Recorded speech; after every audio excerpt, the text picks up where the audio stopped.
Cukup jelas, Mas, Mbak. Saya apa namanya? Eh, layar saya atau ada Cukup sesuatu jelas, yang dokter. menghalangi? Cukup jelas. Oke, makasih, Mas. Oke. So, Bismillahirrahmanirrahim. Assalamualaikum warahmatullahi wabarakatuh. Terima kasih sudah mengundang saya, teman-teman dari FK UII Yogyakarta. Saya diminta untuk sedikit sharing dan bicara di sini pada teman-teman semua untuk EKG ya. Ya mungkin karena kita punya channel IG maupun Telegram ya satu hari satu EKG, walaupun ini agak agak menurun frekuensi EKG-nya karena banyak hal ya. Oke, jadi judulnya saya diminta tentang case ya, kasus ya. Sebenarnya sih kasus atau pasien sih. Ya, sebenarnya sih dua-duanya bisa dipakai sih, nggak apa-apa gitu ya. Tapi intinya kalau pasien itu lebih banyak ke ketika pendekatannya secara individual pasien kita, tapi kalau kasus berarti secara umum. Bisa kita bilang kasus pasien dengan AF berarti itu secara umum. Pasien dengan AF yang agak banyak itu kayak apa. Tapi kalau kita membicarakan sesuatu, seseorang, nah itu kita membicarakan lebih baik sih menurut saya dengan pasien ya. Tapi intinya juga harus konsisten. Kalau studi penelitian ada case ya, case terus, kalau pasien ya. Oke.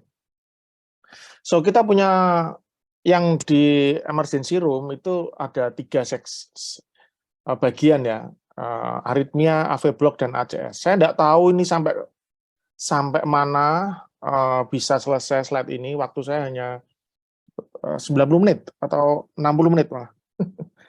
Jadi sesampainya aja ya. Kira-kira ini jam 11 lebih 13, nanti saya berharap jam 12 lebih 15 sudah selesai 60 menit kalau memungkinkan.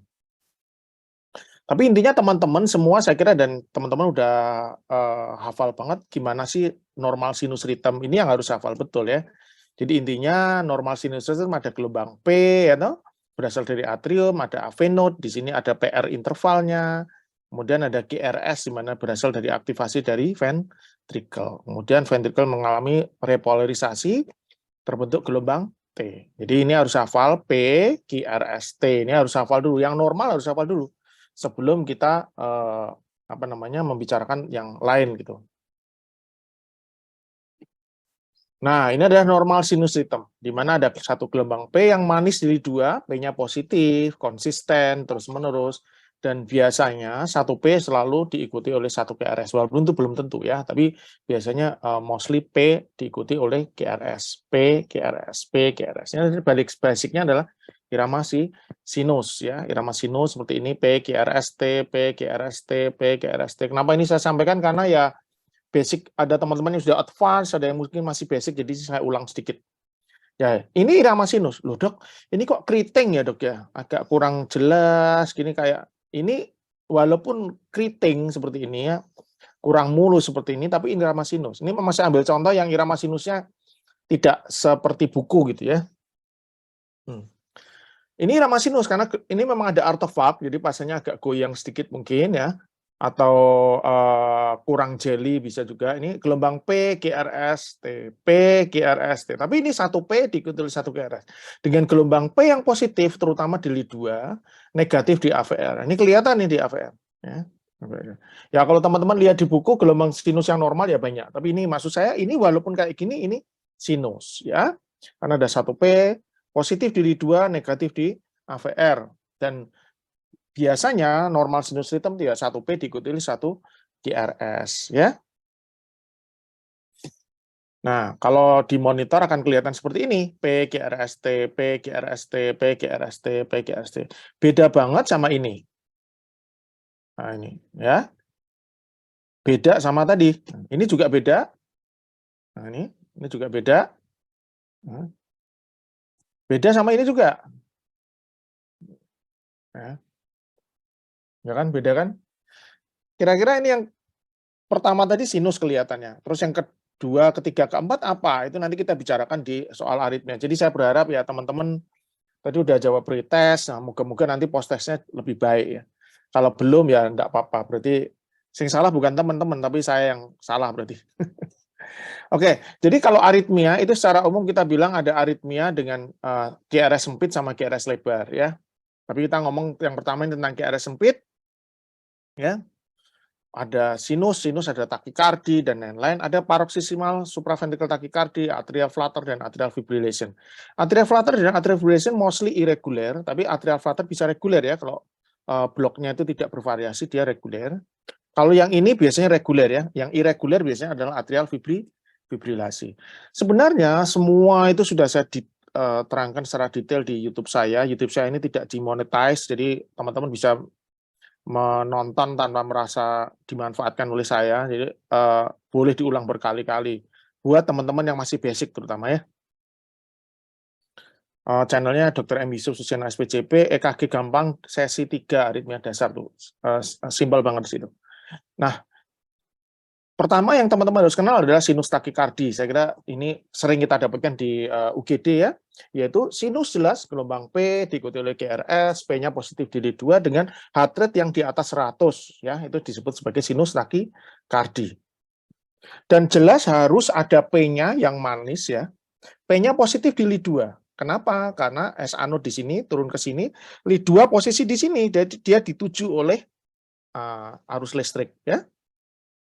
Sehingga dia harusnya positif ya. Nah, kadang-kadang saking takikardinya menyebabkan apa?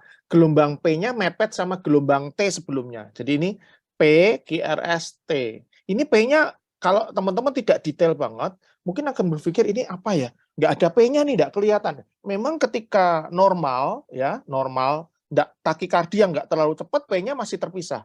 Tapi pada gelombang sinus takikardi yang banget, ya, yang hampir 150, ya 140, 150 itu P-nya masih ada di sini. Tetapi mepet sama gelombang T sebelumnya. Itulah yang disebut sebagai punu unta, ya, punu unta. Ini punu unta nih kayak gini, ya. Ya, pokoknya jenis itulah. Tak tak. Nah, ini gelombang T dari gelombang QRS sebelumnya, ini gelombang P di sini. Jadi kayak gini jangan disebut sebagai SVT. Maksud saya gini, tidak semua EKG itu mirip kayak buku yang mulus, yang bagus. Makanya tadi saya contohnya irama sinus saja pakai irama sinus yang ada artefak, ya. Supaya teman-teman tidak terjebak bahwa irama sinus itu harus kayak gini gitu, ya. Tapi ada beberapa irama sinus ya kayak gini, ini irama sinus, cuma memang posisi rekamannya yang kurang baik aja. Nah, sinus takikardi bisa banget takikardinya sehingga terjadi seperti ini. Nah, contohnya ini sinus enggak? Kalau kita lihat di lead 1 enggak begitu jelas kalau ini sinus ya. P-nya enggak begitu jelas, Dok. Oke, tapi kita lihat di lead lain. Oh, P-nya masih ada nih di sini. Ini P, GRST, P, GRST. P. Kita lihat di lead lain, lead 3 terlalu kecil. Di AVR-nya ada gelombang defleksi ke bawah, ini adalah gelombang yang terbalik. Berarti betul ini sinus karena lead positif di lead 2, P-nya negatif di AVR. Nah, kemudian ini di lead V2 kelihatan ada PGRST, PGRST. So ini sinus. Nah, sinus takikardi karena kalau kita hitung rate-nya 300 dibagi 2,5 kotak ya, kira-kira sekitar 130 kali per menit. Bagaimana dengan ini? Ini juga sinus ya. Walaupun cepat banget, ini heart rate-nya hampir 150 ya. Nah, ini kalau lihat ini malah 150 lebih 160 mungkin, tetapi P-nya jelas banget di sini. PGRST. Pertanyaannya sampai mana sih kita bisa sebut sebuah sinus? Jadi secara umum ini cuma rule secara umum aja bahwa heart rate kita dari S anode itu bisa naik sampai 220 dikurangi usia. Jadi kalau pasien kita usia misalnya 50 tahun, ya, maka beliau bisa sampai 170. Itu masih bisa, S anode-nya masih bisa passing sampai segitu, ya. Artinya kalau pasien ini jalan cepat atau lari kenceng banget atau ada sesuatu, beliau heart rate-nya bisa sampai 150 banget. Masih disebut sinus takikardi. Gitu. Nah, itu yang tadi sinus takikardia, saya kira sih teman-teman udah jelas ya. Kalau enggak jelas nanti kita bicarakan di belakang ya. Atau kalau enggak langsung tulis saja di chat, nanti saya coba jawab. Oke, kemudian yang kedua adalah paroxysmal supraventricular tachycardia, ya, PSVT namanya. Nah, PSVT itu banyak, ada AVRT, AVNRT, ada atrial tachycardia, tapi secara umum yang paling sering kita dapatkan AVNRT ya. Jadi yang saya bicarakan di sini adalah tentang AVNRT. Di YouTube saya ada pembicaraan khusus tentang PSVT, ada dari bahkan yang kemarin Dokter Erika juga ada rekamannya di YouTube saya. Nanti teman-teman bisa muter sendiri. Ilmu itu gratis, jadi enggak harus bayar untuk mendapatkan ilmu sebenarnya. Ini yang saya bicarakan adalah tentang AV-NRT. Nah, ini adalah contoh ECG dari paroxysmal SVT. Ini saya ambil dari bukunya Dr. Chow kalau tidak salah ya. AV-NRT, di mana yang ciri khas secara umum, sebagian besar, hampir 60% AV-NRT itu P-nya nggak ada, nggak jelas. Nah, itu adalah AV-NRT atau PSVT itu. Coba lihat, ini QRS sempit, ini ada gelombang T, QRS sempit, ada gelombang T. Gini, biasanya kalau ada satu defleksi positif atau satu punuk gitu, punuknya cuma satu tok, itu bukan gelombang P, itu biasanya mostly adalah gelombang T. Jadi pada ECG ini nggak ada gelombang P-nya, yang ada adalah gelombang T, Tango. Ya? Nah, kenapa kok gelombang P-nya nggak ada? Karena P-nya terbenam di dalam QRS. Ya, karena simultan, jadi dia dari AV node, maka dia ke atas sama ke bawah, ya kan? Sehingga P sama QRS-nya itu berbarengan, ya. P-nya tenggelam di dalam QRS, ya. Jadi P-nya mungkin sebenarnya ada di sini nih, ada di sini. Ya. Nah, ini adalah ciri khas untuk SVT yang biasanya AVNRT. Udah teman-teman yang masih awal mau detail lagi nanti boleh membedakan dengan AVRT dan lain-lain, atrial tachycardia itu lebih baik, tapi minimal teman-teman harus bisa mengenali SVT, itu yang penting. Sekali lagi, kalau gampangannya, ini gampangannya, definisi gampang itu tidak selalu menyeluruh ya, tapi untuk para teman-teman yang masih awal, intinya SVT adalah P yang tidak jelas deh, dan QRS-nya sempit. Ya. Dok, bisa enggak SVT aberran? Bisa, tapi yang saya bicarakan sekarang bukan yang kompleks-kompleks dulu ya, karena terlalu luas kalau mau masuk yang terlalu kompleks ya. P tidak jelas, QRS sempit, teratur ya. Nih ya, teratur itu apa ya? Atau reguler. Tek, tek, tek, tek, tek, nih reguler. Dan heart rate-nya biasanya di atas 140 kali per menit. Biasanya. Ya. Bisa aja kurang dari saat itu, tetapi mostly biasanya 140 kali per menit ke atas. Ingat, P tidak jelas, ya. Ini AVNRT ya. Kadang-kadang kalau mau detail ada beberapa ECG SVT yang kelihatan P-nya, tapi secara umum adalah P-nya tidak jelas, QRS sempit dan teratur. Nah, ini contoh lagi yang paling manis irama SVT yaitu ini gelombang T, P-nya mana? P-nya nggak jelas, QR-nya sempit, dan ini teratur, so ini adalah SVT. Ya. Nah, ini adalah contoh ECG dengan SVT. Heart rate-nya kurang lebih 150-an, RKR-nya teratur terus, ya. Oke. Jadi ada rekamannya masih belum saya silent, maaf. Nah, ini juga sama. Ini adalah ECG dengan suatu SVT. Ya. Lihat ini, teman-teman lihat, nanti akan ada beberapa EKG yang saya ulang, gambarnya saya ulang lagi. Kenapa ya? Supaya teman-teman hafal aja. Ini jelas SVT, karena P-nya nggak jelas apa punggungnya, apa jendulannya, apa defleksi ke atasnya cuma satu. Kita lihat di lead lain, cuma satu, P-nya nggak jelas. So, ini adalah SVT. Kalau ini apa? Ini udah ada tulisannya ya? Udah ada tulisannya. Oke, udah ada tulisannya, so ini adalah sinus tachycardia. Kenapa? Ya jelas ada ini 2 kan. Jadi walaupun cepat tapi P-nya masih jelas. Kalau ini juga ada di bawah tulisannya, ini adalah AVNRT. Karena apa? Karena juga tidak ada gundukannya, ya, tidak ada gundukan 2, camel hump-nya itu nggak ada, punggung untanya nggak ada, jadi cuma satu tok jendulannya. So mostly ini adalah suatu SVT. SVT apa? SVT AVNRT, ya. Ini nggak ada, P-nya nggak ada, ini jendulanya cuma satu ya. Ini saya ambil dari bukunya Dr. Baltazar ya. Ini teman-teman nyari di internet nih banyak.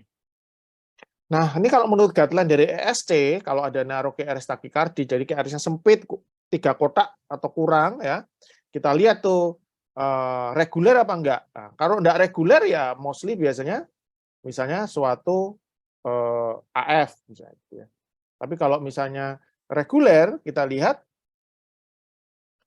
P-nya terlihat apa enggak. Kalau P-nya tidak terlihat maka sebagian besar adalah masuk ke sini yaitu tipikal AVNRT.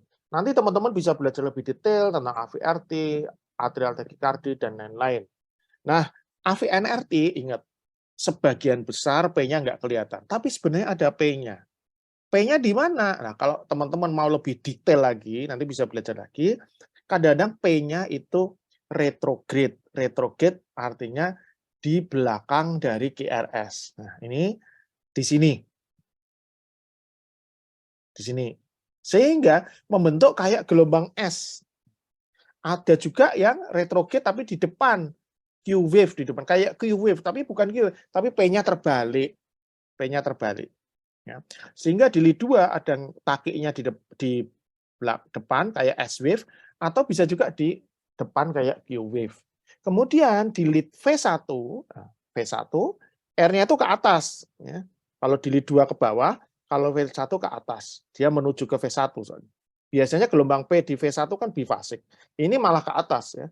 Nah, di mana setelah QRS? Ya, namanya R aksen. R aksen. Nah, ini R aksennya. Nanti ada contohnya. Nah, contoh ini. Ini adalah ECG pada waktu pasien SVT. Ya. Kita lihat ini ada gelombang P yang mungkin kita nggak bisa ngomong kalau teman-teman yang masih awal, ini P apa bukan ya. Tapi kalau kita lihat sinusnya, pada waktu beliau balik ke sinus, kita lihat take yang ada di sini, S wave di sini, gelombang S yang ke bawah di sini, itu ketika jadi sinus nggak ada. Artinya apa? Artinya secara retrospektif ya, secara ke belakang, mostly sebagian besar kalau ada ECG yang cepat, nggak ada P-nya, tapi ada kayak gininya di depan, QRS, ini adalah ini sebenarnya adalah gelombang P yang terbaliknya di sini. Nah, ini S-wave, nah, pseudo S-wave, di lead 2. Nah, yang lead V1-nya ada R aksen di sini. Kalau balik jadi sinus, kita lihat, ketika beliau jadi sinus, lihat, R aksennya nggak ada. Karena ini sebenarnya yang di sini ini adalah gelombang P. Nah, ini adalah salah satu cara untuk lebih memastikan lagi bahwa, oh ini SVT ini ya, AVNRT. Nah, ini contoh, ini pada waktu, pada waktu SVT, ketika takikardi, kita lihat, ini ada S-wave di sini. S-wave, ketika ini S-wave, ketika balik ke sinus, S-wave-nya hilang, nggak ada di sini. Ya, yang bendul ke bawah, defleksi ke bawah ini sudah nggak ada, ya, karena udah masuk ke sinus rhythm. Sama ini ya, hampir sama gambarnya, cuma berkali-kali biar teman-teman lihat. Ini pada waktu SVT, P-nya mana di depan? Nggak ada, berarti bukan sinus kan? Tapi ada jendulan di bawah setelah QRS, namanya pseudo S. Nah, ini pada waktu sinus, pseudo S-nya hilang. Ya, ini sebenarnya ada gelombang P. Nanti hubungannya sama teman-teman menghitung tadi, interval RP-nya itu pendek atau panjang, itu lihat itu ya. Gitu. Oke. Nah, tadi sebentar. Nah, sebagian besar pasien itu tidak ada P wave-nya. Nah, lihat. Tapi ada pseudo S wave-nya di sini itu pada 30%. Mostly 66% itu nggak ada P wave pada AVNRT. Itulah sebabnya salah satu penanda bahwa kalau QRS cepat, teratur, nggak ada P, ya udah AVNRT atau PSVT gitu ya. Oke, sekarang ini pulih deh, Mbak, 15 detik, silakan. Halo? Atau kita lewati aja pulingnya?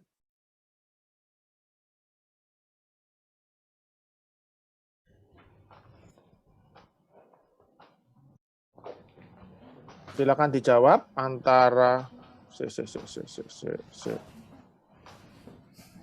kalau bisa nih satu-satu, Mbak, ini anunya apa ya? Nomor 1, nomor 2.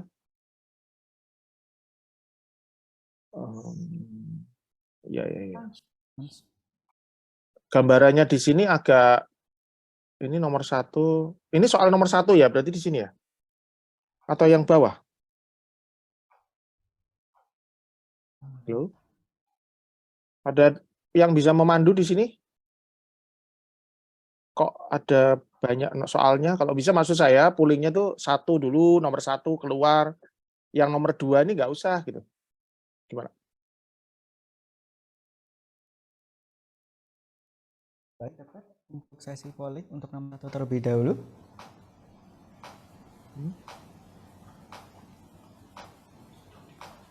Nah, gitu. Untuk sesi polling pertama silakan, Dokter. Ya, oke, ini Sudah bagus. terlihat. Gini. Oke, lihat teman-teman banyak menjawab apa? Pollingnya nanti dihentikan kalau udah 50% yang jawab ya, Mas. Baik, Dokter.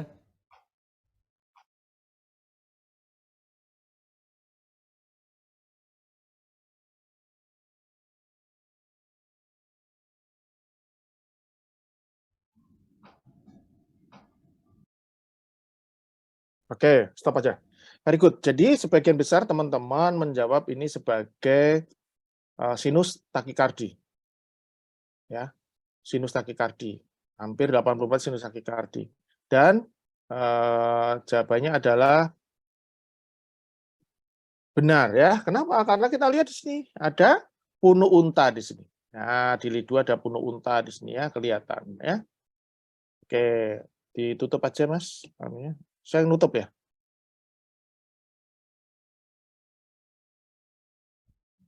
Oke. Oke, sebentar. Ini kalau udah selesai bisa ditutupkan atau harus saya nutup? Polling. Mohon maaf, Dokter. Mohon izin untuk polling dari dokter yang mau jadi dokter. Tutup ya.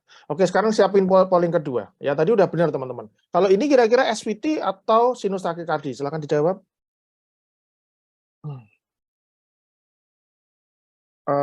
Pollingnya oke ya gitu.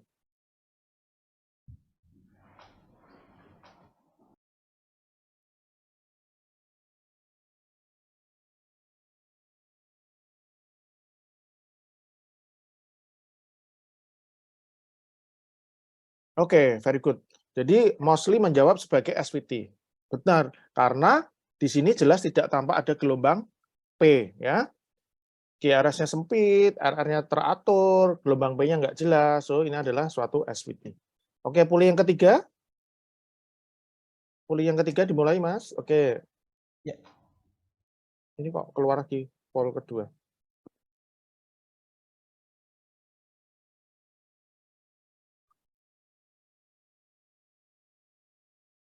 Apakah sudah Halo? terlihat, Dokter, untuk polling Belum. yang ketiga? Belum.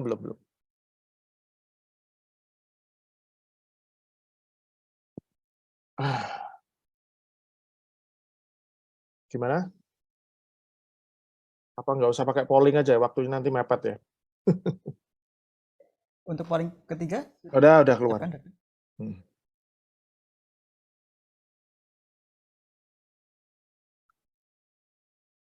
Oke, very good. Ya, teman-teman udah bisa membedakan bahwa ini adalah sinus takikardi. Kenapa? Ada ini pundak unta di sini. Anunya unta ini ada di sini kelihatan. Ini sinus takikardia. Ini saya tutup ya. Oke. Nah ini, kalau ini sinus takikardia atau SVT nomor 4, teman-teman. Kenapa kok ini penting ya? Saya ulang-ulang supaya kita nggak salah. Karena kalau kita salah, itu bisa fatal ya. Kita menerapi pasien dengan sinus takikardi dikasih diltiazem atau dikasih digoxin, dikasih adenosin. Nah, itu nggak boleh ya. Jadi penting banget kita harus bisa membedakan ini SVT atau sinus takikardia. Oke, very good. Jadi udah hampir 49% menjawab, semuanya hampir-hampir menjawab sebagai ke SVT. Betul, ini adalah SVT karena gelombang P-nya tidak jelas ya. Tidak ada P-nya, tidak jelas. Oke, sekarang ini soal kelima, pasien 60 tahun ini kecelakaan mobil dibawa ke UGD, kemudian ngomongnya agak tidak karuan, tensinya 160/90, pulse rate-nya sampai 160. EKG-nya seperti ini di UGD. Kira-kira ini SVT apa sinus takikardi? Silakan, Mas. Baik, Nah, untuk gitu. polling kelima Agak telah kami cepat ya, Mas persiapkan ya. nih dokter. Kamu share-nya lebih cepat, jadi biar waktunya. Baik dokter.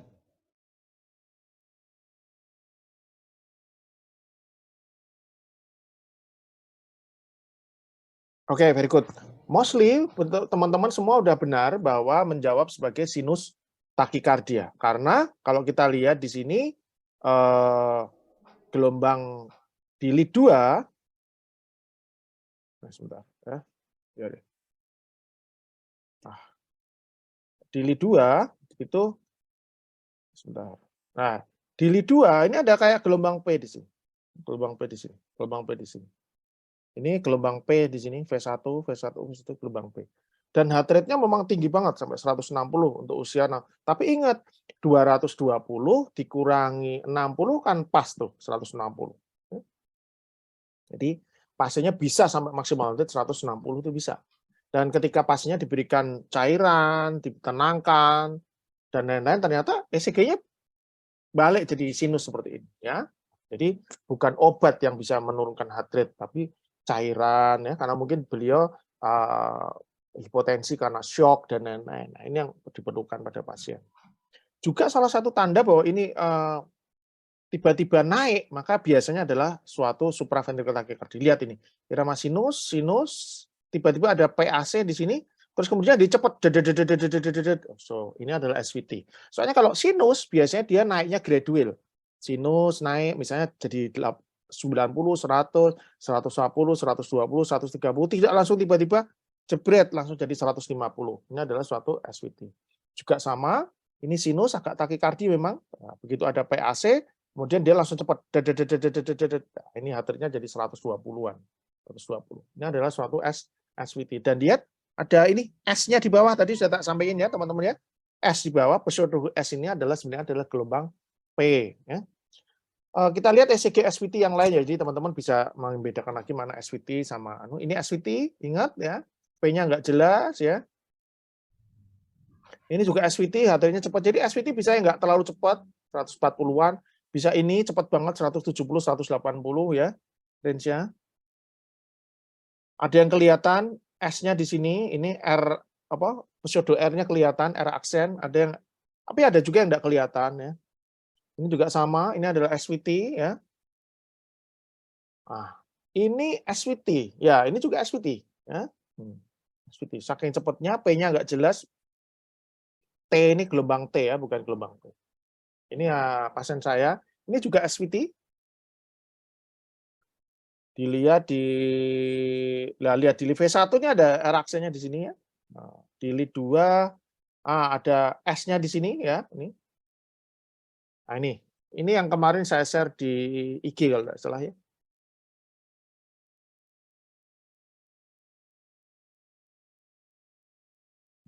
Ini ECG monitornya dan ini ECG-nya. Beberapa waktu yang lalu ya seperti saya share ya. Apakah ini? Nah, gitu. Ini SVT ya, jelas SVT. SVT yang jenis yang mana? Nah, nanti teman-teman bisa ikuti di sini ya. Nanti boleh belajar sendiri sama dokter Erika ya, kemarin sekitar 2 atau 3 minggu yang lalu kita share, 3 Mei ya. Oke, terus kok kadang-kadang pernah nggak sih pasien salah kita anggap sebagai VT? Bisa, nanti kita lihat di sini ya. Yaitu pada apa? Yaitu kalau VT ini sebenarnya langsung aja saya sampaikan di sini tentang VT, tapi nanti saya ulang. Yaitu P-nya tidak jelas, QRS lebar.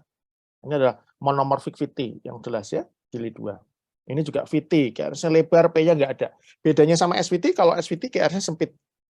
Kalau VT maka QRS-nya lebar. Ini juga VT, P-nya nggak ada, P-nya nggak jelas di mana, QRS-nya lebar. Gede-gede kayak gini, berarti VT. Nah ini sobat. Kalau ini, wanita 60 tahun, sesak, tensinya sekian, heart rate-nya sekian, agak demam. Kira-kira VT atau sinus takikardi? Silakan puling, Mas.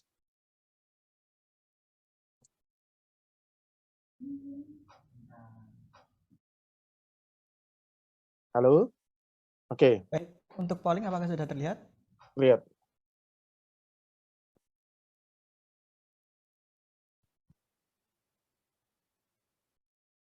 Menarik ya.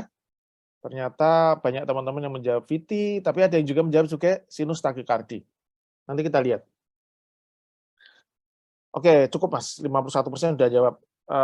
Jadi sebagian besar itu menjawab sebagai VT ya, 75%. Sebagian menjawab sebagai sinus takikardi. Memang pada pasien ini kalau kita lihat di sini ada QRS lebar, ya. Tetapi kalau teman-teman agak detail sedikit, di sini ada ini, punuh unta di sini. Loh dok, QRS-nya kok lebar, kenapa? Gitu kan? Kan harusnya kalau sinus kan QRS sempit. Ada beberapa EKG dengan sinus yang QRS lebar. Misalnya pada apa? Nah, misalnya pada left bundle branch block. Jadi pasiennya itu semua impulsnya dari sinus. Tapi ketika masuk ke bundle branch, di sini ada blok menyebabkan QRS-nya jadi lebar. Nah, ciri LBBB ya, ini belajar sendiri ya. Kalau ngomong di sini LBBB terlalu lama, intinya ada QRS lebar di V6, R yang lebar di V6 dengan S yang lebar di V1 karena kan opposite ya, berlawanan ya. Kalau ini lebar, ini ada di YouTube ya. Teman-teman belajarlah di YouTube kalau misalnya belum begitu jelas. Nah, ketika pasiennya diberikan paracetamol dan cairan, apa yang kita dapat? P-nya kelihatan. QRS-nya lebar, dia LBBB ini. V6 kayak gini, V1-nya ini LBBB. Jadi bukan VT. Lihat nih, VT. Kalau teman-teman assess ini sebagai VT, apa yang Anda berikan? Oh, stabil kok 160/90. Kita berikan misalnya amiodaron. Loh, penyelesaiannya bukan amiodaron pada pasien ini. Penyelesaiannya itu paracetamol dan cairan. Nah, itulah sebabnya itu fungsinya kita belajar. Salah itu nggak apa-apa di webinar, salah itu nggak apa-apa di kuis seperti ini. Tapi kalau di berhadapan dengan pasien, ya kalau bisa sih benar ya, sebaiknya benar. Oke, ini VT atau sinus takikardi? Nah, tadi udah yang jawab VT jadi jawab sinus ini ya. Tapi ini QRS lebar dan P-nya enggak jelas ya. Di sini kayak ada gelombang P tapi bukan P yang lihat. Kalau P-nya ada di sini kan harusnya ke atas terus kayak tadi tuh. Ini enggak, kadang-kadang ada yang ke atas sedikit mungkin kita anggap gelombang P tapi di sini enggak ada. Dan kalau lihat di lead 2, ini kadang-kadang ini gelombang P di sini enggak ada. Nah, ini ada, ini mungkin numpuk di sini, ini numpuk di sini. Ini namanya AV disosiasi. So ini adalah VT. Ya. Ini adzan tapi saya lewat aja nggak apa-apa ya. Oke, so ini pooling lagi Mas nomor 7. Halo? Baik dokter, sedang kami persiapkan.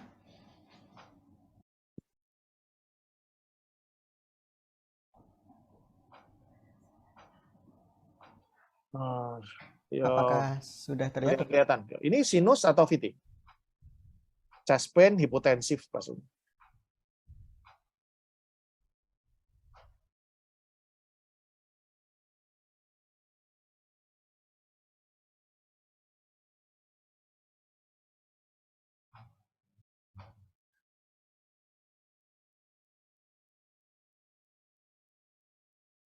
Oke, hampir 50% menjawab sebagai VT. Berapa persen ya? 92% bro, menjawab sebagai VT. Memang ECG ini kalau kita lihat, itu kelihatan kayak mirip VT ya, karena QRS lebar, cepat, dan lain-lain. Tapi sekali lagi clue-nya salah satunya adalah ada punuh unta. Teman-teman lihat ada punuh unta. Ini kayaknya ada di sini ya. Ada di sini ya. Jadi ini adalah pasien sinus dengan RBBB. Takikardi tapi RBBB. Loh, dok QRS-nya lebar loh dok, kayak VT dok. Tapi ini irama sinus. Sinus tapi dengan RBBB. Lihat ini. RBBB di ini ada RSR aksen di V1, ada white S di V6. Ini V1 ada RSR aksen, di sini ada white S V6. Ya. Mirip kayak RBBB. Dan kalau kita bedah satu-satu, ini adalah gelombang P sebenarnya di sini. Ya. Lead 2 ini punuh unta lagi. Ini ada gelombang T, ini gelombang P. Tetapi yang terjadi pada pasien ini adalah adanya ST elevasi. Di mana? Di 1 AVL. Nah, ini adalah ST elevasi. Ya. ST elevasi di 1 AVL. Ya. V2 juga ada ST elevasi di sini. Jadi ini adalah pasien dengan STEMI sebenarnya. STEMI, RBBB, sinus takikardi. Shocknya bukan karena VT-nya, tapi karena sinus serangan jantung, mungkin gangguan pompa, akhirnya terjadi shock. Ya. Ini kalau dikasih amiodaron ya tambah nggak bisa tertolong ya. Yang harus dilakukan apa? Ya masuk ke cath lab untuk dilakukan tindakan. Kalau nggak ada dilakukan trombolitik, bukan masuk amiodaron. Itulah sebabnya karena membedakan sinus takikardi dengan VT dan ini itu penting ya. Nah, kalau ini saya kira teman-teman sebenarnya sudah tahu lah ya bahwa ini sinus bradikardi, ada normal sinus bradikardi, heart rate-nya kurang dari 60 kali per menit. Ini contoh sinus tapi lambat berarti bradikardi. Nah, ini sinus bradikardi tapi dengan apa? LBBB ya. Ini bentukan LBBB, QRS-nya lebar, tapi ada P, QRST. P, QRST. Ya, ini QRS-nya adalah LBBB. Ya. LBBB. Ya. Tapi bradikardi. Kalau yang tadi, sinus takikardi banget dengan LBBB, jadi mirip kayak VT. Ya. Jadi pasiennya itu tadi dapat remdesivir, jadi bradikardinya karena terkait sama remdesivir, ini pasien COVID nih. Kemudian kita ngomong selanjutnya adalah tentang atrial flutter. Moga-moga kepala kalian masih bisa masuk ya. Oke, atrial flutter. Sebenarnya atrial flutter itu pernah saya bicarakan di YouTube. Ya, teman-teman bisa lihat lagi di sana. Ilmu itu murah dan gampang asal kalian mau belajar. Problemnya adalah kadang scrolling IG ya, scrolling TikTok itu lebih enak daripada belajar kan gitu. Nah, ini adalah neuro-QRS yang kita mau sebut adalah atrial flutter. Nah, di mana yang jelas adalah kayak gigi gergaji, ada flutter wave, F wave, karena ini ada putaran di sini ya. Bedanya dengan AFib ya, bedanya di sini. Nah, ini adalah flutter wave di sini, F wave di sini, F wave. Nah, F wave-nya bisa bervariasi, bisa 3 gelombang dari atrium masuk ke ventrikelnya 1, atau 4 gelombang atrium masuk dari gelombang. Jadi itulah sebabnya AV node itu berfungsi untuk mencegah supaya tidak semua impuls dari atrium masuk ke ventrikel. Coba bayangkan kalau nggak ada AV node. Semua impuls dari atrium yang sampai 300 kali per menit masuk ke ventrikel, ya pasti pasiennya selalu kolaps. Itu sebenarnya pasien dengan atrial flutter, atrial fibrilasi masih bisa survive karena Allah menciptakan AV node. Ya. Nah, atrial flutter ada yang rate-nya tetap ya, bloknya tetap, tapi ada yang bervariasi seperti ini. Tek, tek, tek, 3, 2, tek, tek, tek, 4, 5, 3, 2. Ini bervariasi. Tapi ada yang tetap kayak gini.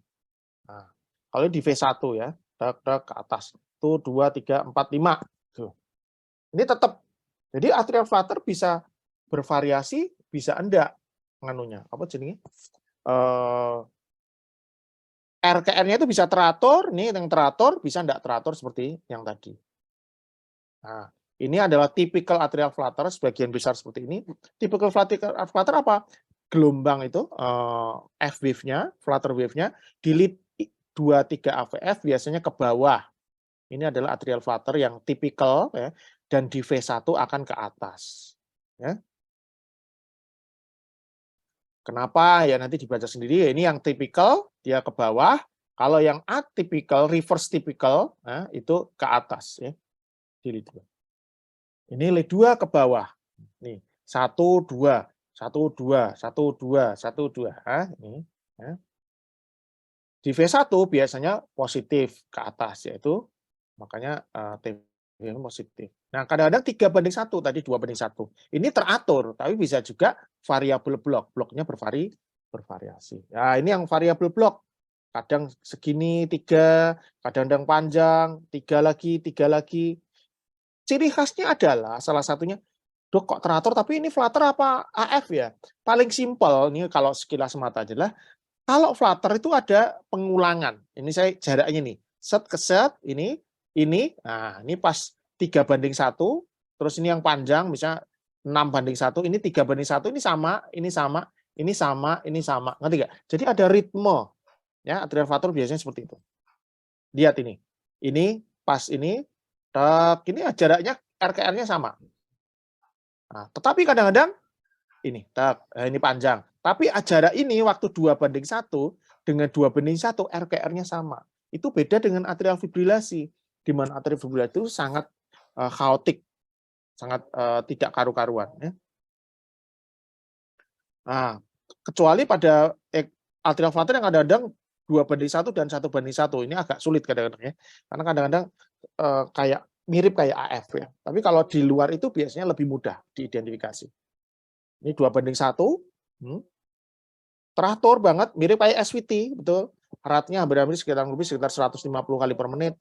Nah, ini kalau 1:1, wah kalau 1:1 ini bahaya ya. Pasiennya bisa meninggal karena heart-nya bisa sampai 300 kali per menit, mendekati 300 kali per menit. Nah, ini adalah atrial flutter 2:1 blok ya. Satu hal yang kita lihat adalah pada atrial flutter 2:1 ada gelombang P flutter wave yang ke bawah di sini. Nah, ini tak ke bawah dan lead di V1 ada ini ke atas ya, flutter wave. 2:1. Mirip kayak SVT, tapi kalau kita lihat secara detail akan ada flutter wave ke bawah. Ya. Ini adalah flutter juga. Ini juga flutter. Ya. Lihat ini. Ke bawah ada F wave. Nah ini bloknya bervariasi. Kadang 2:1, kadang 3:1. Kayak AF, tapi kalau kita lihat di sini, flutter wave-nya kelihatan dan konsisten terus ada. Ini juga flutter wave-nya ini 2:1. Flutter wave-nya kelihatan. Ini ya. Di V1 ini ya. Nih. Pasien ini kira-kira SVT atau flutter kita lihat. Sekilas kalau dari monitor itu enggak begitu kelihatan. Pokoknya teratur, heart-nya 150, bisa SVT, bisa flutter. Kita enggak bisa mendiagnosa pasien ini SVT atau flutter hanya dari monitor. Kita harus melakukan ECG 12 lead. Nah, ketika di ECG 12 lead, kalau di sini ketika heart rate-nya cepat banget enggak begitu kelihatan. Tapi alhamdulillah pada situasi tertentu ada blok yang lebih tinggi. Nah, kita dapat di sini. Nah, ini baru kelihatan flutter wave-nya. Oh, ini atrial flutter, bukan suatu SVT. Nah, di sini 2:1. 2:1, nah sampai sini. Ah, ini. 3:1, 2:1 lagi. Ketika 3:1, jelas ini flutter wave-nya kelihatan. Ini kelihatannya flutter wave kelihatan. Ini SVT atau atrial flutter.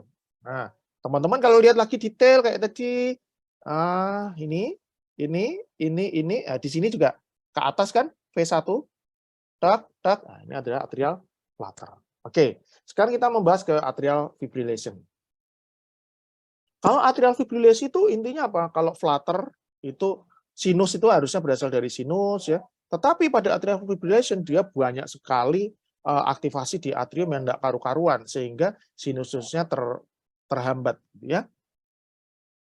Untungnya tidak semua impuls dari atrium ini dijalarkan ke ventricle. Inilah alhamdulillah ada AV node di sini. Ini ada normal sinusoidal, di sini ada chaotic atau impuls yang tidak karu-karuan di atrium, tetapi hanya sebagian yang masuk ke ventricle. Nah, ini adalah sinus di atas atrial fibrilasi. Ciri khasnya apa atrial fibrilasi? Adalah P-nya tidak jelas kayak gitu. P jelas kayak RST. Pada atrial fibrilasi kita tidak bisa mendiagnosa melihat P yang manis seperti ini. P-nya manis mana ya? Nggak ada ya. Itu yang pertama. Yang kedua adalah RKR-nya absolutely irregular. Ini adalah atrial fibrilasi. Nggak ada pola. Nah, pola. Kalau di atrial flutter ada pola, pada atrial fibrilasi nggak ada pola. Di atrial flutter kan ada yang variabel blok, di situ ada pola. Nah, ini adalah atrial fibrilasi. Yang atas, yang bawah adalah atrial flutter. Ada pola di sini. Dan ada gambaran gigi gergajinya. Ya. Nah, kadang-kadang atrial fibrilasi yang masih kasar itu kayak flutter, tapi tidak ada pola. Yang pertama.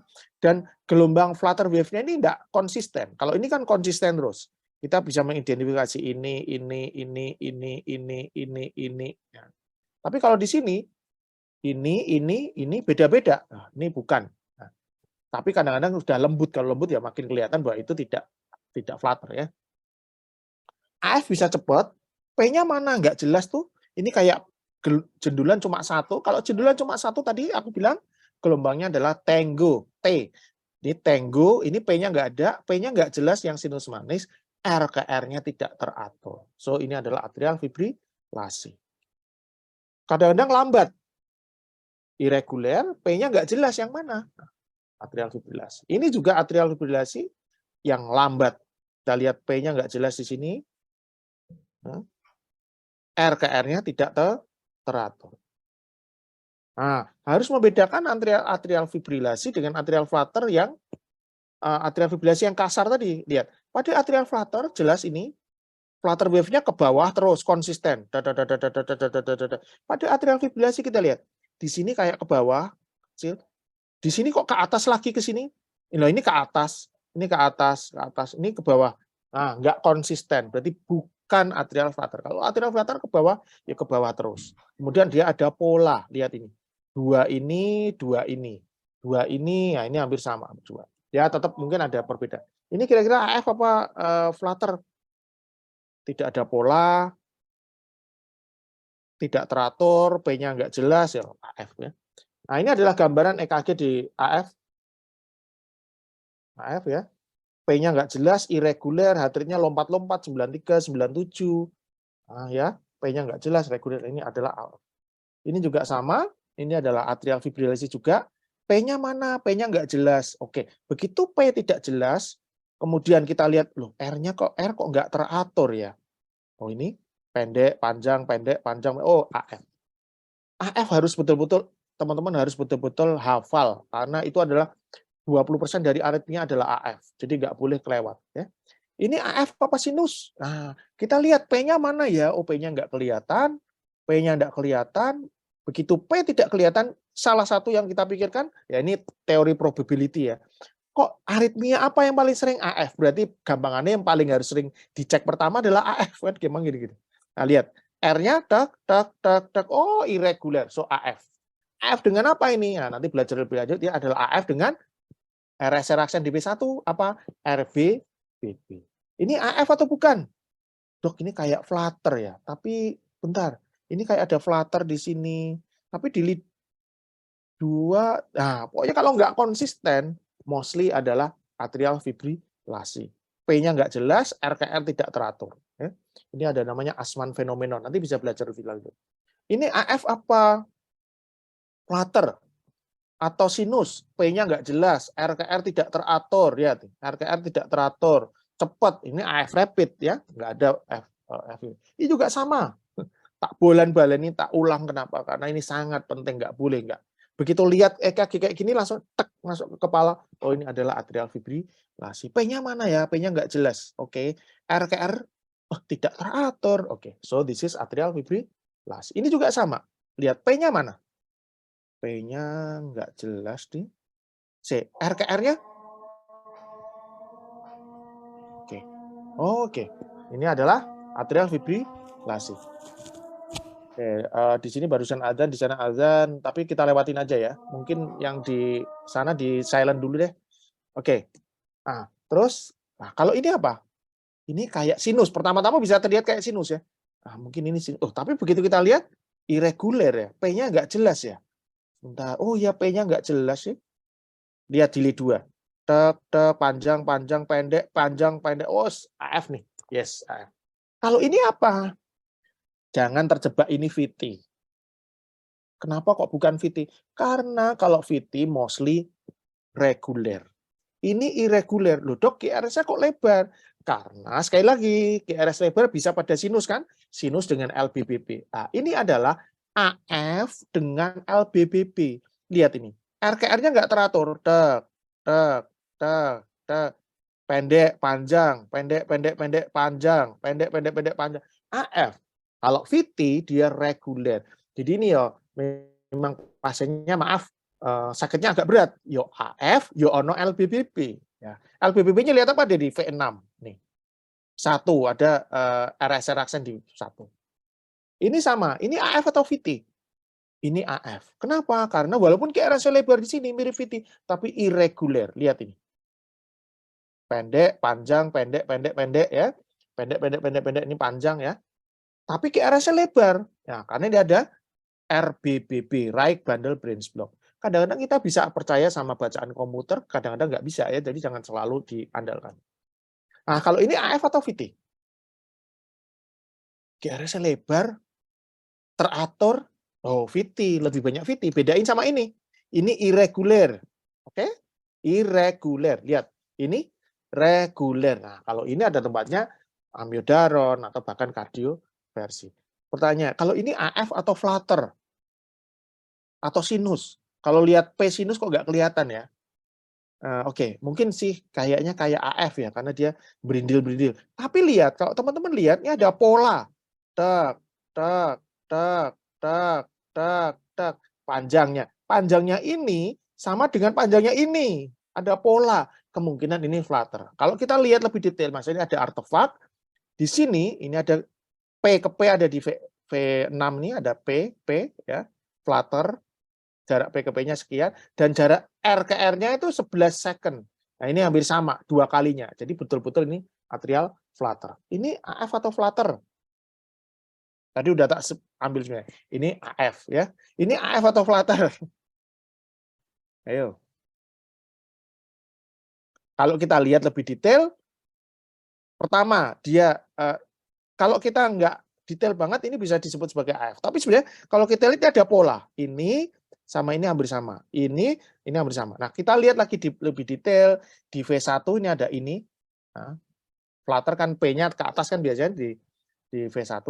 Dan di lead 3, nih. Tek, tek, tek. Ini adalah atrial flutter. Nah, kalau ini AF atau flutter? Flutter dong. Tenan. Yakin kalian flutter? Flutter dengan 1, 2, 3, 4 banding 1 blok. Setuju kan teman-teman gitu ya? Nah, ya. Ketika ECG diulang, itu ternyata nggak ada flutter. Tadi ini sebenarnya artefak saja. Iramanya irama sinus. Kenapa? Ketika diulang kita lihat seperti ini. P, QRS. Ini nggak begitu jelas ya. Nah ini nih. Nah ini. Kenapa kok kita pertama tadi curiga flutter, tapi kalau lebih detail nggak flutter? Kalian lihat. Lihat ini. Ketika di lead 2, ini kayak ada flutter wave di sini. Tapi di sini nggak ada. Padahal ini masih ngerekam terus. Harusnya kalau itu flutter wave di sini sepanjang lead 2 ini harusnya ada terus. Nggak ada. Di sini ada lagi. Nggak mungkin kalau lead 2 di sini ada, di sini juga harus ada. Jadi ini sebenarnya adalah artefak saja. Karena ketika kita diulang, memang pasiennya ada Parkinsonism ya. Nah itu diulang walaupun tidak sangat bagus kayak tadi, tapi jelas flutter wave-nya hilang. Harusnya kalau itu memang flutter ya tetap ada. Jadi itulah sebabnya kita tidak mengobati ECG, kita mengobati pasien. Ya. Oke, kalau ini, ini pooling kira-kira nyandak deh ya. Ya deh, enggak apa-apa deh. Pooling Mas 8. Halo? Oke. A, sinus takikardi, B, SVT, C, AF.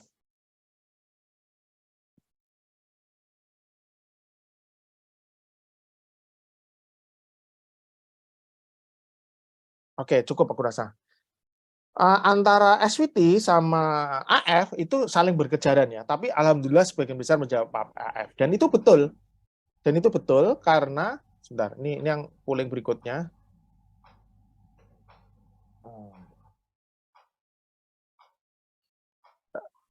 Kalau kita lihat, mirip kayak SVT, tapi di sini rengket-rengket dan kalau SVT harusnya reguler. Kalau teman-teman lihat di bawah, kalau teman-teman hanya melihat di lead 2 aja, ini kayak SVT.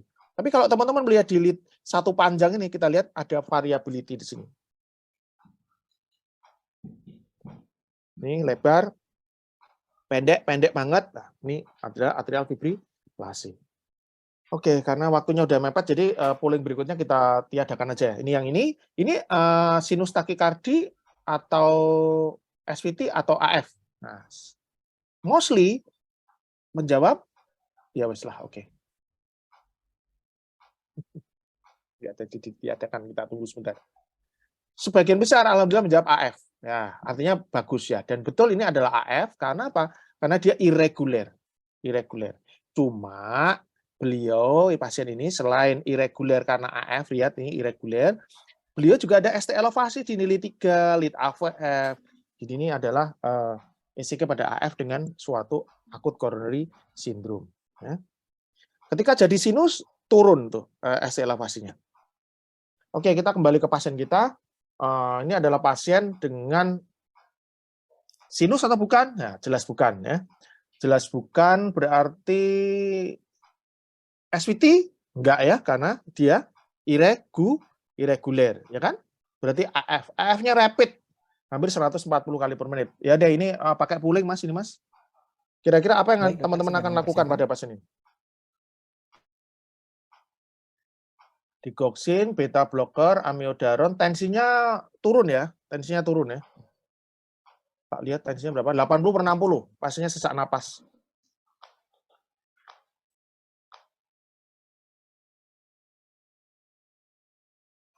Bentar. Sorry. Ini balik yang tadi. Oke. Sesak napas, tensinya 80. Ayo.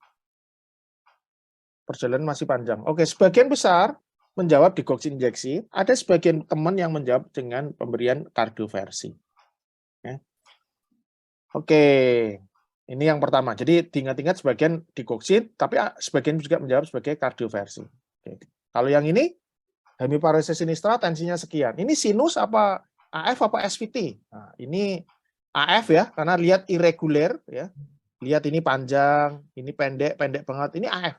Contoh khas pasien dengan AF. Kira-kira mau di kardioversi, digoxin, beta blocker apa amiodaron? Tensinya turun 75 per 40.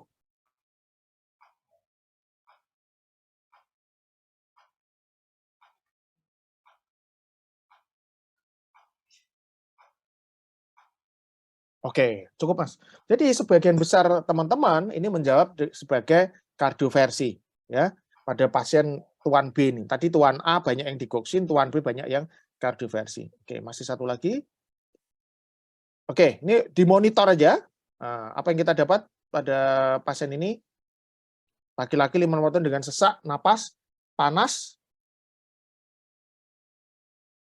Lihat ini, saturasinya 82 doang. Saturasinya 82. Tensinya masih baik, tapi saturasinya 82. Apa yang teman-teman anjurkan pada beliau?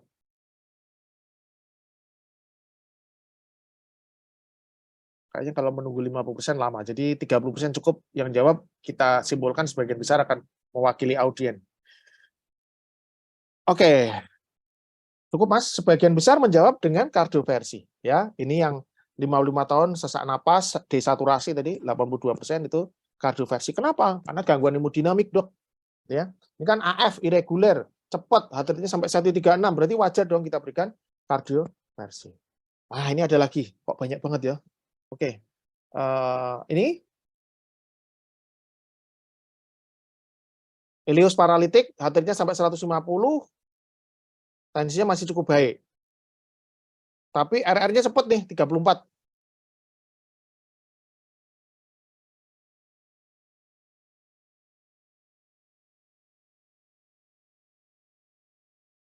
Ini berimbang ya, kayaknya antara kardioversi dan amiodaron. Jadi sebagian besar teman-teman, stop Mas, sebagian besar teman-teman menginginkan ini dibalikkan jadi sinus. Ya, dikontrol nih sih. Ini adalah antara SVT atau atrial flutter. Tapi kalau kita lihat tadi ada FVV-nya kemungkinan sih flutter ya. Kita enggak punya data 12 lead-nya. Oh, ini 12 lead-nya. Oh ya, ini 12 lead-nya atrial flutter ya. So, ini walaupun saya sebenarnya ECG, tapi ada beberapa hal yang saya ingin sampaikan ke teman-teman, yaitu kapan teman-teman memilih kardioversi, amiodaron, atau mau mengontrol rate ya. Karena memang kalau guideline itu bilang, atau ACLS bilang, bahwa kalau hemodynamically tidak stabil, ini di guideline ESC, ya berarti electrical cardioversion. Pasien tadi AF, ada desaturasi, AF, tensinya turun. Berarti harus kardioversi dong. Ini juga sama. Pada ACLS, kecenderungannya adalah begitu ada gangguan, berarti synchronized cardioversion. Tapi lihat ya, teman-teman, ingat, ini ada pernyataan di sini yang bagus banget.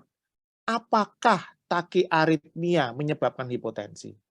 Gangguan mental status, shock, nyeri dada iskemik atau apakah takiaritmianya yang menyebabkan ini? Atau sebaliknya? Mungkin nggak pasien ini shock karena perdarahan, kemudian sebagai mekanisme kompensasi AF-nya jadi rapid. Ngerti nggak maksud saya? Jadi pasiennya udah AF nih lama. Kan wajar dong begitu beliau perdarahan, demam, atau bleeding, AF-nya jadi rapid. Kalau mekanisme kompensasi ini kalian tekan dengan beta blocker, dengan digoxin, dengan kardioversi bahkan, apa yang terjadi pada pasien ini? Ya akan tambah turun, tambah jelek. Jadi pernyataan ini harus teman-teman artikan dengan baik-baik, betul. Apakah AF-nya yang bikin ini? AF-nya itu primer, masalah utamanya. Atau masalah utamanya sebenarnya yang lain. Nah, kalau masalahnya AF-nya atau SVT-nya, ya itu boleh dikasih. Tapi kalau enggak boleh. Itulah sebabnya kita enggak mengobati monitor, kita enggak mengobati EKG, kita mengobati pasien. Karena laki-laki yang tadi yang pertama, yang sesak napas, yang tadi AF itu adalah ada trombus di sini. Kalau teman-teman lakukan amiodarone atau kardioversi, maka akan memperburuk pasien. Jadi yang tepat adalah kontrol rate aja, kasih digoxin. Ya, kalau teman-teman lakukan kardioversi ini lepas, kalau lepas jadilah stroke. Terus yang kedua, ini banyak tadi teman-teman yang menjawab kardioversi. AF rapid juga, karena tensinya rendah dok, 75/40. Tapi kalau kita lihat, pasien ini kalau di echo segini, jadi heart rate-nya cepat itu sebagai mekanisme kompensasi terhadap EF yang rendah. Dan kalau kita lakukan kardioversi, lihatnya ada trombus di sini. Nah, pasiennya mungkin jadi sinus, mungkin juga enggak, karena mungkin AF-nya udah lama. Dilakukan kardioversi, akhirnya malah jadi stroke. Do no harm, itu yang paling penting. Nah, pasien yang panas tadi 3 hari, ya, Mas, ini poolnya enggak usah ditampilkan, Mas. Jadi yang panas yang 3 hari tadi, itu nggak boleh dilakukan kardioversi, atau beta blocker, atau digoxin, dia panas. Sesak napasnya panas. Ini karena ada pleuropneumonia di sini. Jadi obatnya bukan kardioversi, atau kontrol ritme dengan digoxin dan beta blocker. Yang dikontrol adalah panasnya, demamnya, kasih cairan. Nah, ini bisa dilihat di YouTube saya. Ada Dr. Adrian Rizal dari Malang waktu itu ya. Nah, pasien kita yang ileus paralitik seperti ini, apa yang kita anjurkan? Dikasih cairan, kasih infus. Apa yang terjadi? Convert sendiri jadi sinus. Tanpa dilakukan kardioversi, tanpa dilakukan kontrol rate, ini sudah balik sendiri. Karena atrial flutter-nya tadi adalah mekanisme kompensasi dari demam, kemudian ada dehidrasi, ya. Ini adalah EKG. Nah, itu. Oke, sekarang kita masuk ke segmen berikutnya, yaitu VT dan VF. Waktu saya kurang berapa menit, Mas? 15 menit. Baik, dokter. Waktu Untuk kurang berapa menit? waktu masih sekitar 10 menit, dokter. 10 menit? Oke. 20 menit, dokter. 20 menit, ya, oke. Jadi ini kita masuk ke VT dan VF. VT dan VF ini intinya teman-teman udah jelas banget ya. Intinya ini sinus, ketika ada QRS lebar, tidak ada P-nya, QRS lebar, dan hampir semuanya itu teratur, maka itu adalah VT. Nah, VT cepat, teratur, ingat ya. Begitu teman-teman lihat ini di UGD, ini VT harus ingat, ini VT harus ingat, ya. Ini VT, ya. Ventricle tachycardia, jelas P-nya nggak ada, QRS lebar, VT. Nah, kadang-kadang VT jadi sinus, VT lagi, ini. Ada PVC, sinus, VT. Terus sinus, VT lagi, PVC, terus sinus, VT lagi. Namanya non-sustain VT. Nah, itu yang monomorfik. Monomorfik artinya bentuknya sama. Ada yang polimorfik, ya bentuknya tidak sama. Ya. Nah, ini dia sifatnya berpilin dengan aksis yang berubah-ubah. Ini kadang-kadang ke bawah, kadang-kadang ke atas. Ini adalah polimorfik. Nah, torsa de Poinct namanya, ya. Ini torsa de Poinct harus ingat, ini torsa de Poinct harus ingat, ini torsa de Poinct harus ingat, ya. Nah, ini torsa de Poinct kayak berpiling gitu. Tapi kalau lama-lama ya jadi VF kalau enggak dia apa-apain. Nah, ini monomorphic VT, sebelumnya ada MI, myocardial infarct di sini. Nah, ini kalau RVOT VT biasanya positif di lead 2, 3 sama AVF, ya. Itunya apa namanya? QRS-nya itu mengarah ke atas di lead 2, 3, di inferior tuh berarti dari RVOT. Nah, kalau Anda biarkan VT bisa jadi VF, atau tiba-tiba pasien jadi VF aja. Kalau VT itu masih ada QRS masih bisa kita identifikasi, bentuknya hampir mirip sama terus gitu. Pada VF itu kayak ya grafik yang nggak teratur aja. Ini adalah VF. Nah, ini adalah contoh VT dibiarkan, didoakan, misalnya di bangsal nggak ada devip, ya akhirnya jadi VF. Ya. Ini VF, makin dia lembut, ya maaf makin agak susah tertolong. Ini VF yang udah lembut banget, ya akhirnya jadi asiston. Ya ini dilewatin aja. Intinya nanti bisa belajar sendiri ya. Oke. Ini gambar yang lain tentang VF ini VF. Karena P-nya nggak ada, QRS lebar, cepat. Nah, khas adalah ada AV disosiasi. Ini VF, VT, maaf VT. Ini juga VT ya. Karena kadang-kadang ada capture bit. Nah, ini. Jadi VT di tengah-tengah QRS lebar ada QRS sempit atau gabungan ini fusion bit. Ini capture bit. Tek-teknya adalah sinus. Berarti ini VT. Nah, mungkin teman-teman yang sudah belajar lebih detail membedakan dengan SVT Aberran ya. Nanti bisa belajar lebih. Ada di YouTube saya waktu dengan Dr. Ardian Riza. Inilah contoh pasien yang STEMI ya. Kemudian ada PVC dan kita lihat PVC-nya itu mepet dengan gelombang T. Nanti kita lihat.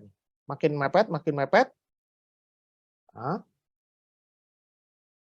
Pada waktu R on T, nah nanti kita lihat pada waktu beliau R on T, apa yang akan terjadi pada pasien ini? Itulah sebabnya pasien STEMI lah ini. Mulai R on T ya, mepet ya. Akhirnya jadi VT. Ya. Itulah sebabnya pasien dengan ACS itu harus diobservasi di ICU karena pada periode tertentu bisa terjadi impuls ya. VT didoakan aja, nggak dilakukan defibrilasi, akhirnya jadi VF. Ya, kita nggak boleh kayak gini. Ya, makanya kita itu harus belajar ACLS dengan baik. Nah, ini adalah VT juga polimorfik ya, torsade puang. Ini torsade puang ya, polimorfik VT. Ini VT. Ya, monomorfik. Ini VT ya. Nah, sinus ritem, SVT itu sempit, QRS sempit cepat ya. Ini atrial fibrilasi karena nggak teratur ya kan, irreguler walaupun cepat tapi lihat ini irreguler. Kalau VT mostly teratur, QRS lebar tapi teratur. Atrial flutter ada flutter wave terutama di inferior ya. Oke. Tapi satu hal yang belum saya sampaikan sebelum teman-teman lebih lanjut membaca ECG adalah lihat kecepatan, standar kalibrasi dan lain-lain. Saya kira teman-teman sudah tahu ya. Karena kalau kecepatannya salah 25 milisecond sama 50 milisecond nanti kelihatan. Kalau paper speed-nya 25 milisecond kelihatan cepat, tapi ketika 50 milisecond nggak kelihatan cepat. Lihat ini. 25 milisecond cepat, yang normal itu biasanya 25 mm per second yang normal yang biasanya. Tapi kalau teman-teman nggak aware ternyata teman yang merekam itu memakai kecepatan 50 mm, jadi kelihatan nggak cepat, padahal heart-nya cepat ya. Itu harus dilihat. Ini contoh, ini nggak usah di polling mas, kayaknya waktunya agak mepet. 70 tahun perempuan dengan heart failure, diabetes dan Parkinsonism, normal blood pressure. Kita lihat ECG-nya apa ini? Sekilas teman-teman akan merasa ini non-sustain VT nih dok. Siap-siap dok, kardioversi dok. Siap-siap amiodaron. Kita lihat. Karena ada ini. Nah, bentukan seperti ini. Tapi, kalau kita mau lebih detail, nanti kita lihat apa jawabannya. Oke, nomor 15, ini palpitation. Kita lihat apa yang kita dapat dari pasien ini. Sebagian besar teman-teman akan menjawab dengan, ini pada suatu atrial flutter dok. Ini atrial flutter. Karena di lead 2 ini ada flutter wave. Udah pernah tak bikin pooling di IG, jadi saya tahu. Flutter wave sebagian besar akan memberikan digoxin, bisoprol, ada yang memberikan amiodaron. Nah ini di cath lab, waktu kateterisasi tiba-tiba ECG-nya kayak gini. Wah, kardioversi, devib. Tapi apakah ini betul perlu devib? Nih, sebagian besar kalau di pooling di IG akan menjawab kardioversi atau devib. Tapi jawaban yang benar adalah pasien ini sebenarnya sekali lagi hanya artefak. Karena ketika elektrodenya ditaruh di bahu, maka nggak ada ini. Nggak ada ini. Lihat, ini R-nya sebenarnya ini. Tak. Nah, di sini. Ini R, ini R. Ini QRS, ini QRS, ini QRS. Ini hanya artefak aja. Sekali lagi kita nggak ngobati EKG, kita ngobati pasien. Ini juga sama, tremor juga ini. Ini ada di sini. Ini saya ambil dari artikel ini, jadi saya nggak bohong ya. Ini kalau ini pasien saya di poli di Purwokerto waktu itu, banyak yang menyangka sebagai flutter, tapi kalau kita lihat flutter wave mungkin di lead ini, flutter wave di sini, tapi tidak konsisten terus-menerus ada. Di sini dia tidak begitu jelas seperti di sini. Kemudian di lead lain tidak begitu jelas. Ini kan beda. Ini nah, di sini beda. Kalau flutter ya harusnya kalau di lead itu keluar ya keluar terus. Nah, maaf beliau ada Parkinsonism. Kadang-kadang kalau pasien lama kayak ini saya kangen kok lama nggak ketemu ya bapak ini dia gitu. Ya, ini pasien lama saya nih. Nggak tahu 2 bulan ini kok nggak ketemu saya. Oke, so ini bisa terjadi apa flutter wave. Nah, di cath lab juga sama. Pasien ini ingat, ini tidak perlu kardioversi, tidak perlu defibrilasi. Kenapa? Karena kalau kita lihat, ini sebenarnya ini kan simultan ya. Tapi pada di sini itu nggak ada gelombang kayak non sustain VT ini. Kita lihat R-nya tek, tek, tek, tek. Nah, so, nggak perlu dilakukan. Kita nggak ngobati monitor, kita ngobati pasien. Oke, ada seksi kedua, masih mungkin 10 menit sampai setengah 1, yaitu tentang AV block. Tapi karena waktunya mepet, ya ini sudah persiapan saya skip. Bahwa intinya AV block teman-teman bisa belajar sendiri di YouTube. Saya ini 6 bulan yang lalu, PR interval basic AV block ini agak detail sedikit tentang AV block. Nah, kita ngomong yang ketiga tentang ACS. Jadi yang dilihat pada ACS adalah ST elevasi. Ini yang sinus normal seperti ini, ST segmen di sini. Ingat, kalau ada ST yang naik di atas TP, ini kan TP segmen, itu adalah namanya ST, ST elevasi. Apakah selalu infak? Belum tentu, tapi harus diwaspadai, itu infak dulu. Ya. Lihat ini, normal, garisnya sama terus, ini. Nah, mula-mula gelombang T-nya jadi tinggi, terus ST elevasi makin tinggi, nah, akhirnya terbentuk gelombang Q. Gelombang Q adalah kakek pertama sebelum GRS nih. Nah, ini sering kita dapati di UGD dan kalian tidak boleh kelewat ya, kasihan pasiennya. Ya. Itulah sebabnya kalian sebagai dokter harus belajar. Anggap aja gini, kalian punya paman Anda ini serangan jantung. Sebenarnya serangan, tapi di UGD karena maaf ya, tidak aware, kurang care, pasiennya banyak, atau kurang belajar, tidak terdiagnosa sebagai serangan jantung, tidak terdiagnosa sebagai STEMI. Apa yang didapat?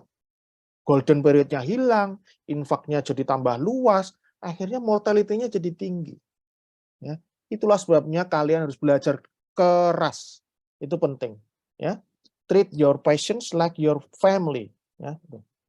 Oke. Nah, ada untuk yang lead V2, V3, kalau kurang dari 40 tahun 2,5, lebih dari 40 tahun 2 mili. Ya. Itu kalau yang lead line 1 mili. Lead line 1 mili.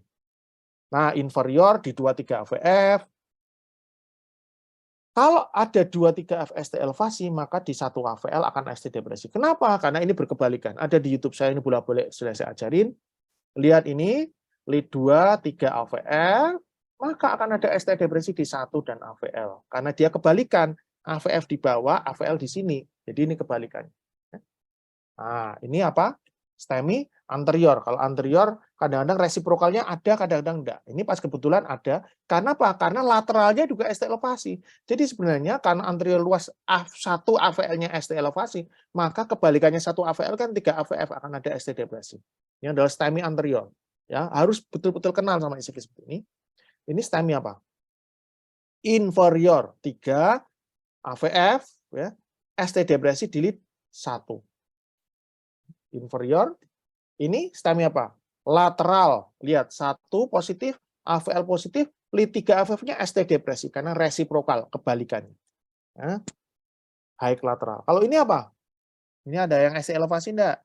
Ada. V1, V2, V3, V4, ini masih ST elevasi. Enggak ada resiprokalnya. Kenapa? Karena 1 AVL-nya enggak terlibat. Ya. Kalau ini, STEMI enggak ini?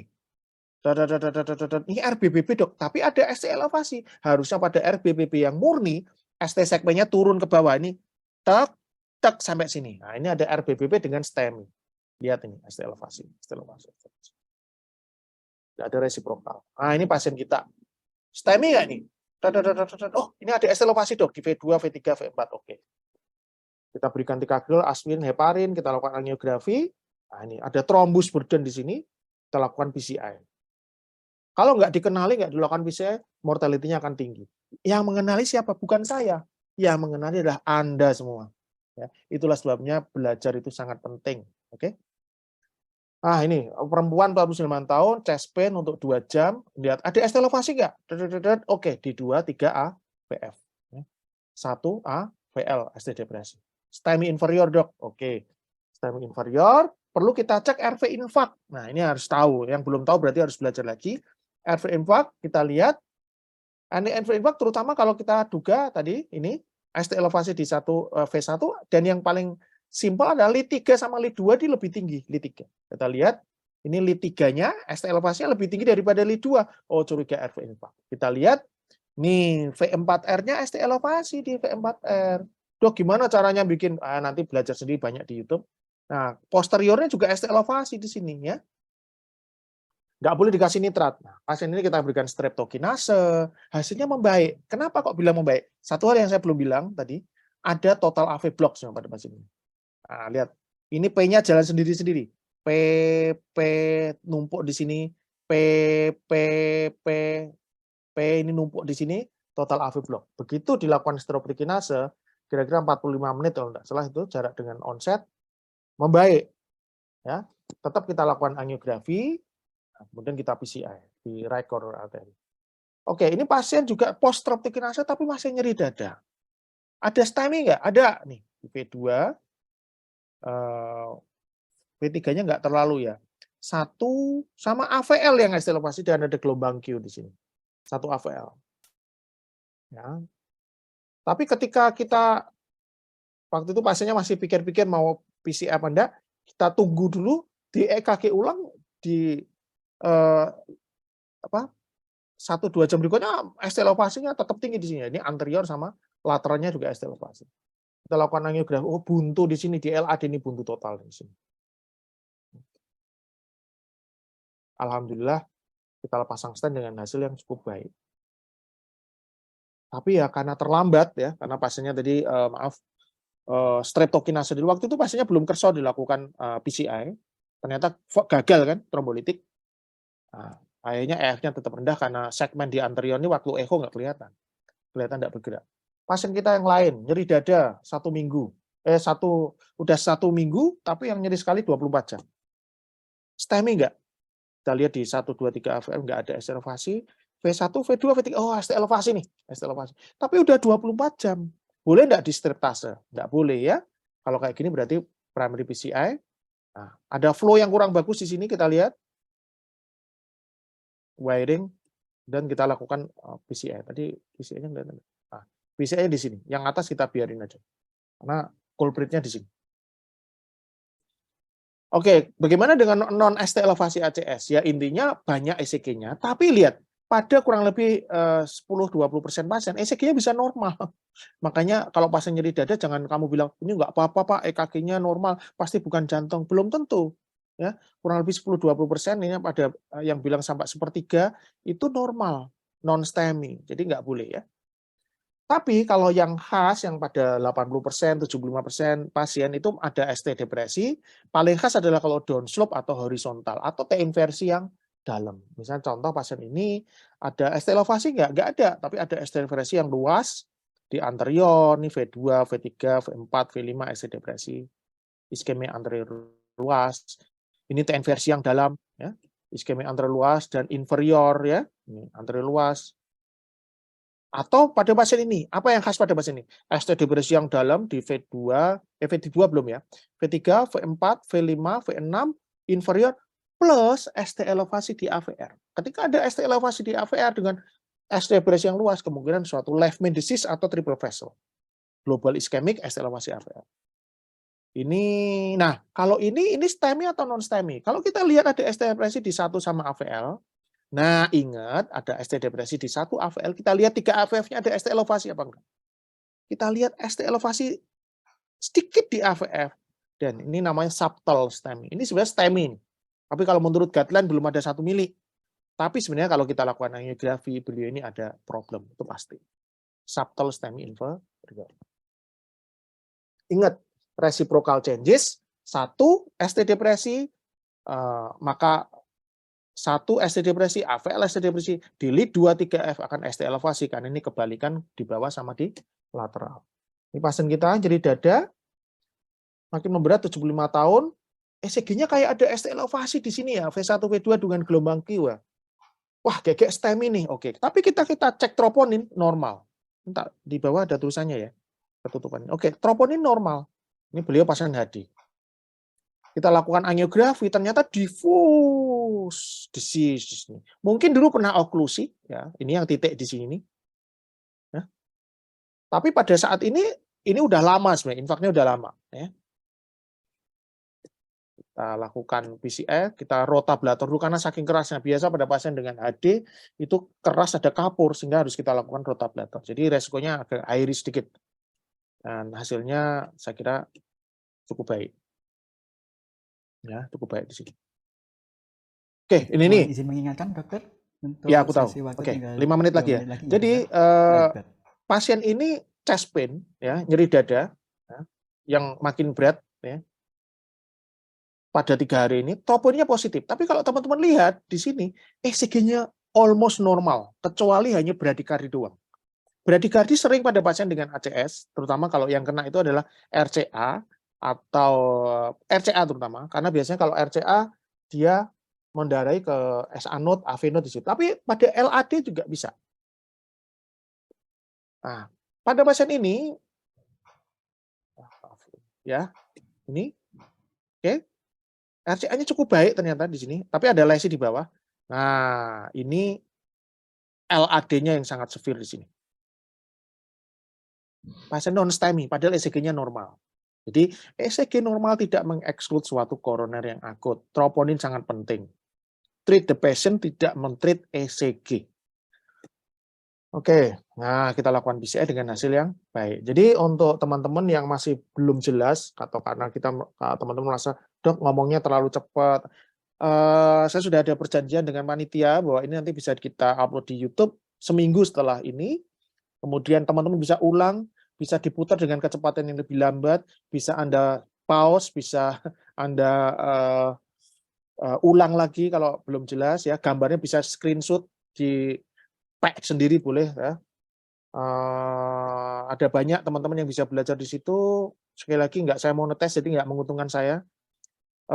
Tinggal klik videonya aja atau klik di playlist ya. Playlistnya ada, ini ada serial yang dasar banget ini. EKG kok gampang. Nah, kemudian ada kuliah kardioklinis, ada pembahasan soal dan kuliah grup di Telegram. Boleh juga follow di IG 1 hari 1 EKG ya. Moga-moga diberikan Allah kesempatan masih bisa sharing lagi karena akhir-akhir ini waktunya agak mepet deh. Oke, saya kira itu yang bisa saya berikan. Sebagai kesimpulan ada satu yang saya sampaikan ya buat teman-teman semua. Belajar itu penting. Ya. Ilmu itu nggak bisa didapat dari dosen-dosen teman-teman semua aja. Nggak bisa. Dari webinar juga nggak bisa. Di YouTube itu ilmu udah banyak banget. Banyak banget. Mulai dari yang basic sampai yang advance. Tinggal kita mau mengasah kemana. Intinya adalah kenapa kita perlu mengasah diri kita. Karena gimana kalau misalnya Pak D kita, maaf, moga-moga enggak ya, ayah kita,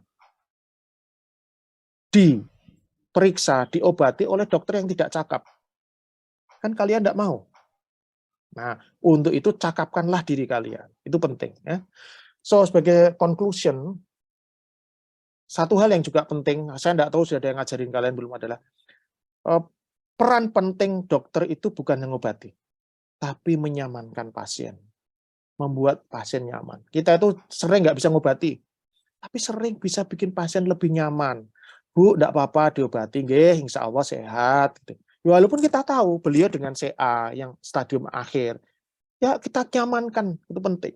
Kita tahu pasien itu dengan heart failure, pompa jantungnya udah rendah, tapi the most important role kita adalah membuat pasien ini nyaman. Jangan bilang, Bu, ini ibu phone capable-nya udah 20%, maka tingkat mortality-nya maka 50% dalam 3-4 tahun. Aduh, stres maksudnya.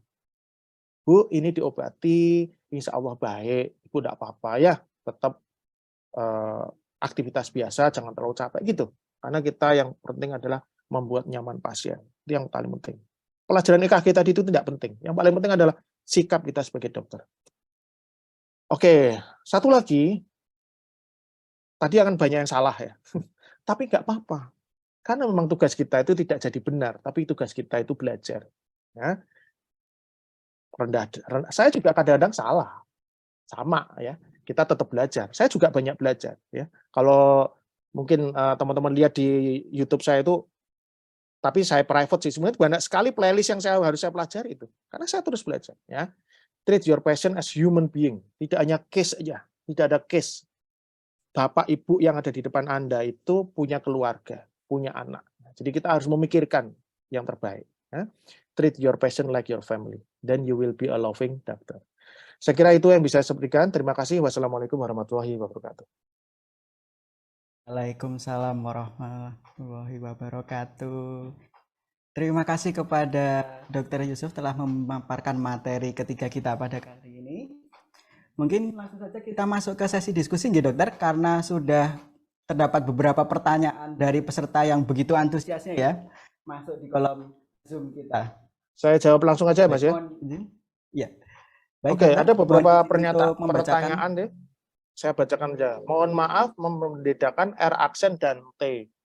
R aksen itu bagian dari QRS ya. Kayak tadi ada segmen pada SVT dia QRS, nah itu R aksennya di situ. Kalau T-nya agak di sana, agak di setelah QRS, itu adalah gelombang T. Ya. Kemudian yang menjawab dari Aisyah, Dr. Aisyah RSUD Wonosari, atrial fibrilasi tidak selalu takikardi, betul. Atrial fibrilasi bahkan bisa slow respon, tidak selalu cepat. Oke.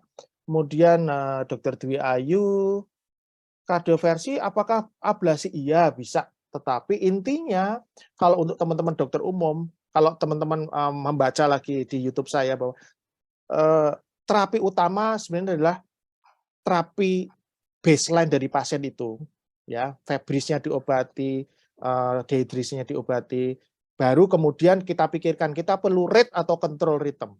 Tapi yang paling mudah kalau buat teman-teman itu adalah kontrol aja dulu. Ada di YouTube saya bahwa ternyata late cardioversion, jadi kita nggak kesusu melakukan kardioversi, itu hampir sama manfaatnya dengan kalau kita melakukan kesusu-susu.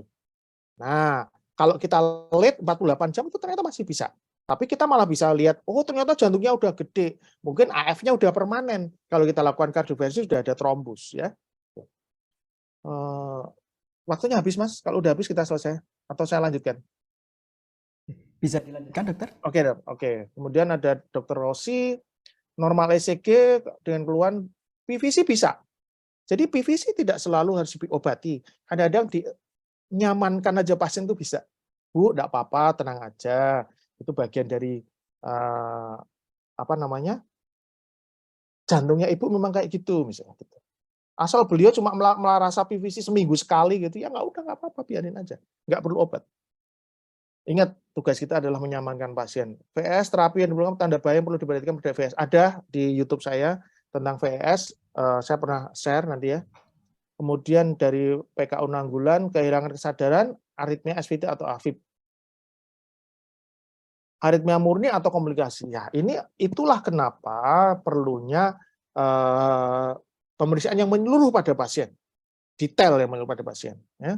Kalau memang beliau ini lihat ECG-nya gimana, lihat foto toraknya gimana. Intinya tidak terlalu tergesa melakukan rhythm control. Kalau teman-teman, kalau menurut saya ini ya, kalau nggak yakin ini primer atau sekunder, di UGD lebih baik rate control dulu. Itu lebih aman daripada langsung melakukan rhythm control. Even itu gangguan hemodinamik. Itu menurut saya. Karena kalau kita tadi memakai guideline tadi, seakan-akan kita didorong untuk melakukan kardioversi, padahal belum tentu. Ya. Terakhir, new onset LBBB, troponin hasil normal, kriteria ya, jadi pakai kriteria Sgarbosa, ya. Kalau kemudian ternyata dia masuk ke kriteria segar busa, kita anggap sebagai STEMI, troponinnya normal, ingat, troponin naik itu sekitar 2 jam. Jadi kita pernah dapat pasien, itu 2 jam pertama dicek normal troponinnya, tapi ternyata kita cek ulang jadi tinggi. Nah, jadi perlu serial ECG. Oke, saya kira demikian, Mas. Terima kasih. Wassalamualaikum warahmatullahi wabarakatuh. Waalaikumsalam warahmatullahi wabarakatuh. Baiklah, terima kasih pertanyaan yang sudah diajukan oleh peserta workshop kita kali ini, dan terima kasih kepada pemateri kita, Dr. Muhammad Yusuf Seno, spesialis jantung pembuluh darah, konsultan PIHA, yang telah memberikan ilmunya yang pastinya akan bermanfaat bagi kita semua. Seperti pesan yang telah disampaikan oleh Dr. Yusuf, bahwa kita sebagai dokter tidak hanya mengobati, tetapi kita harus membuat pasien kita nyaman. Begitu, dokter.